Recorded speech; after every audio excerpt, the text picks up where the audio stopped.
মুখ্যমন্ত্ৰীয়ে বাৰম্বাৰ সাংবাদিক দিলৱাৰ হুছেইন মজুমদাৰৰ নাম লৈছে। মুখ্যমন্ত্ৰী তেওঁ এতিয়া অসমৰ নহয় ভাৰতবৰ্ষৰ এজন শীৰ্ষ পৰ্যায়ৰ নেতা। আজি কোনোবাই তেওঁক সপোন দেখিছে যে তেওঁ অসমৰ পৰা কেতিয়াবা গৈ গৃহমন্ত্ৰী হ'ব, প্ৰধানমন্ত্ৰী হ'ব, এনেকুৱা কথা চৰ্চা চলি আছে মুখ্যমন্ত্ৰীলৈ। গতিকে মুখ্যমন্ত্ৰী এজন দিলৱাৰ হুছেইন মজুমদাৰ এজন সাধাৰণ সাংবাদিক। মুখ্যমন্ত্ৰীয়ে যে বাৰম্বাৰ দিলৱাৰ হুছেইন মজুমদাৰৰ নামটো লয়, ক'ৰবাত যেন মানে বস্তুটো অলপ আশ্চৰ্যজনিত হয়। মই ভাবো যে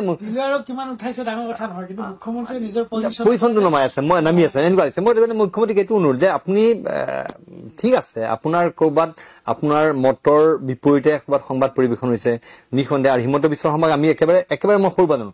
হিমন্ত বিশ্ব শৰ্মা যেতিয়া হাফ পেণ্ট পিন্ধি আছিলে তেতিয়াৰ পৰাই তেওঁ অসম আন্দোলন আছিল। মই তেতিয়াৰ পৰা হিমন্ত বিশ্ব শৰ্মা জানো। আৰু হিমন্ত বিশ্ব শৰ্মাৰ সদায় ঘনিষ্ঠ সম্পৰ্ক আছে, তেওঁ সদায় প্ৰণয়িতা বুলি সন্মান কৰে। কিন্তু তথাপিতো মই কওঁ যে মুখ্যমন্ত্ৰী ডাঙৰীয়া আপুনি অন্ততঃ এনেকুৱা ধৰণৰ কাম কৰিলে ক'ৰবাত আমাৰো মন্থৰ আঘাত লাগে যে আপোনাৰ নিচিনা এজন মানুহৰ সেই পদবীত থকা মানুহজনে এনেকুৱা ধৰণৰ কথাবিলাক খুব নাপায়।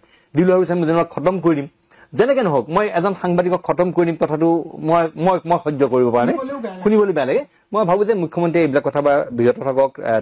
তেখেতে যিদৰে ভাল কাম কৰি আগুৱাই লৈ যায়, পৰৱৰ্তী চৰকাৰ গঠন কৰিবলৈ চিন্তা কৰি আছে, আগবাঢ়ি যাওক তেওঁৰ কামত। তেওঁক সংবাদ মাধ্যমো তেওঁ সংবাদ মাধ্যম শান্তিৰে থাকিব দিয়ক, সংবাদ মাধ্যমে কৰো। আৰু তেওঁ চৰকাৰখনে যদি ইমান ভাল কাম কৰে, নিখনে ভাল কাম নাই কৰা বুলি কোৱা নাই, যদি ইমান ভাল কাম কৰিছে আমাক লৈ চিন্তা কৰিলে একো নাই, চৰকাৰটো হ'বই তেওঁলোকৰ। গতিকে সাংবাদিকতা ধৰ্ম পালন কৰিব দিয়ক, তাততো ক'বলৈ একো নাই। মুখ্যমন্ত্ৰীয়ে বাৰম্বাৰ সাংবাদিক দিলৱাৰ হুছেইন মজুমদাৰৰ নাম লৈছে। মুখ্যমন্ত্ৰী তেওঁ এতিয়া অসমৰ নহয় ভাৰতবৰ্ষৰ এজন শীৰ্ষ পৰ্যায়ৰ নেতা।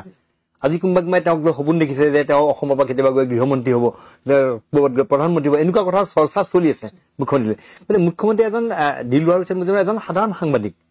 মুখ্যমন্ত্ৰীয়ে যে বাৰম্বাৰ দিলৱাৰ হুছেইন মজুমদাৰৰ নামটো লয়, ক'ৰবাত যেন মানে বস্তুটো অলপ আশ্চৰ্যজনিত হয়। মই ভাবো যে পজিশ্যনটো নমাই আছে, মই নামি আছে, এনেকুৱা হৈছে। মই মুখ্যমন্ত্ৰীক এইটো অনুৰোধ যে আপুনি ঠিক আছে, আপোনাৰ ক'ৰবাত আপোনাৰ মতৰ বিপৰীতে ক'ৰবাত সংবাদ পৰিৱেশন হৈছে নিঃসন্দেহে। আৰু হিমন্ত বিশ্ব শৰ্মাক আমি একেবাৰে মই সৰু জানো। হিমন্ত বিশ্ব শৰ্মা যেতিয়া হাফ পেণ্ট পিন্ধি আছিলে তেতিয়াৰ পৰাই তেওঁ অসম আন্দোলন আছিল। মই তেতিয়াৰ পৰা হিমন্ত বিশ্ব শৰ্মা জানো। আৰু হিমন্ত বিশ্ব শৰ্মাৰ সদায় ঘনিষ্ঠ সম্পৰ্ক আছে, তেওঁ সদায় প্ৰণয়িতা বুলি সন্মান কৰে। কিন্তু তথাপিতো মই কওঁ যে মুখ্যমন্ত্ৰী ডাঙৰীয়া আপুনি অন্ততঃ এনেকুৱা ধৰণৰ কাম কৰিলে ক'ৰবাত আমাৰো মন্থৰ আঘাত লাগে যে আপোনাৰ নিচিনা এজন মানুহৰ সেই পদবীত থকা মানুহজনে এনেকুৱা ধৰণৰ কথাবিলাক খুব নাপায়। দিলৱাৰ হুছেইন মজুমদাৰক খতম কৰি দিম, যেনেকে নহওক মই এজন সাংবাদিকক খতম কৰি দিম, কথাটো মই সহ্য কৰিব পৰা নাই, শুনিবলৈ বেয়া লাগে। মই ভাবো যে মুখ্যমন্ত্ৰীয়ে এইবিলাক কথা বা বিৰত থাকক। তেখেতে যিদৰে ভাল কাম কৰি আগুৱাই লৈ যায়, পৰৱৰ্তী চৰকাৰ গঠন কৰিবলৈ চিন্তা কৰি আছে, আগবাঢ়ি যাওক তেওঁৰ কামত। তেওঁক সংবাদ মাধ্যমো তেওঁ সংবাদ মাধ্যম শান্তিৰে থাকিব দিয়ক, সংবাদ মাধ্যমে কৰো। আৰু তেওঁ চৰকাৰখনে যদি ইমান ভাল কাম কৰে, নিখনে ভাল কাম নাই কৰা বুলি কোৱা নাই, যদি ইমান ভাল কাম কৰিছে আমাক লৈ চিন্তা কৰিলে একো নাই, চৰকাৰটো হ'বই তেওঁলোকৰ। গতিকে সাংবাদিকতা ধৰ্ম পালন কৰিব দিয়ক, তাততো ক'বলৈ একো নাই।